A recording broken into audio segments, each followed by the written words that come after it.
चाहत की पट्टी कौन बांधेगा, अगर ये बहने नहीं होंगी तो राखी, बोलिए भाई, मेरे जख्मों पे चाहत की पट्टी कौन बांधेगा, अगर बहने नहीं होंगी तो राखी कौन बांधेगा। अगर इसी तरह होती रही दिल्ली में दामिनी की हत्या, तो एक कबूतर तेरे गले में चिट्ठी कौन बांधेगा।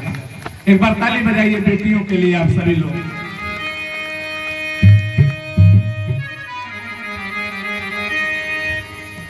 कि सिर्फ शोर मत समझ लेना, कुछ और मत समझ लेना, और चूड़ियां जरूर होती हैं इनके हाथों में, इन्हें कमजोर मत समझ लेना।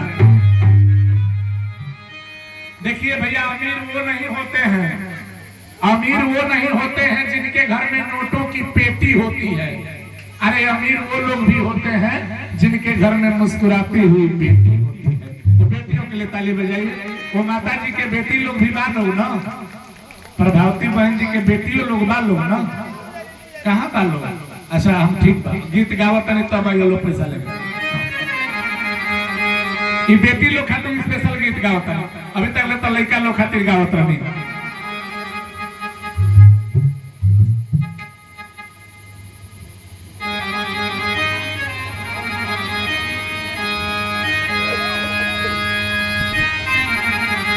फूल महकी न महकी झुरैबे करी, फूल महकी न महकी झुरैबे करी, अबाय जोरिया तो धरती नहैबे करी। कि देख के हुए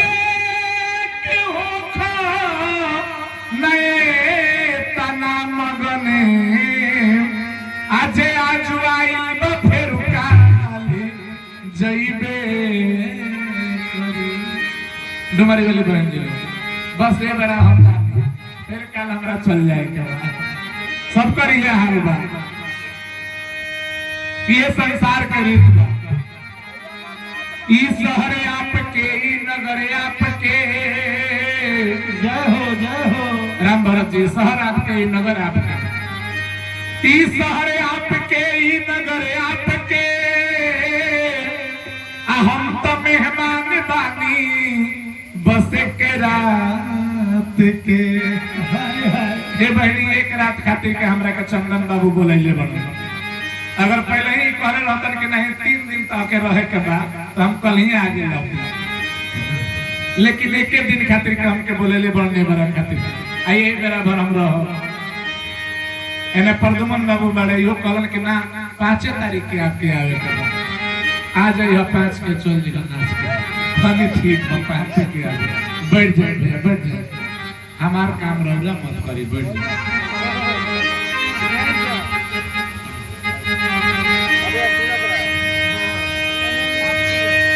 हमारे गांव में एक जना रहल भैया, रोज सझिए निकल जा आया 11-12 बजे राति खाने ले डगमगात ए बहनी हमार भौजाई रहली। अब बड़ी खुशी आसपास के का हो तू 11 बजे 12 बजे राति खाने आवेला से कराहे काहे ना आवेला। आउ तो अपन चल जा जगह पर। हां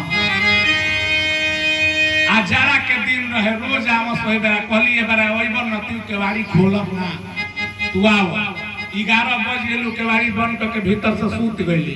आ ओइल ना जगावत केवाड़ी सिकड़ी बजाता है पिंगे के घाव घाव पिंगे के मुंह में घाव का वो बेचारी काहे के खिसियाइल रहबे कोई वो सूत गइल बे खोलबे ना कोई।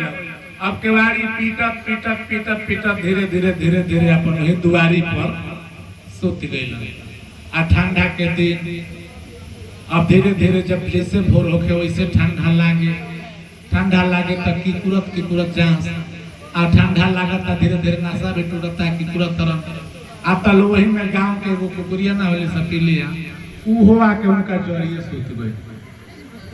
आ वो सुतल भी हो सुतल बना दोनों आदमी सुतल बालो आ ठंडा दोनों आदमी के लागता दोनों आदमी सतत जाता। तो ये अब सोचलन ना कि हम घर में सुतल बने तो वही पीलिए के सोरावत पिंकिया के मन में आ खूब सोराव जब पूछिया ओकर धराई तो कहलन कि ये पिंकी के मन में अरे रोज तो 2 चोटी बांधेली रे मेरा एक चोटी बोलने बड़ी था।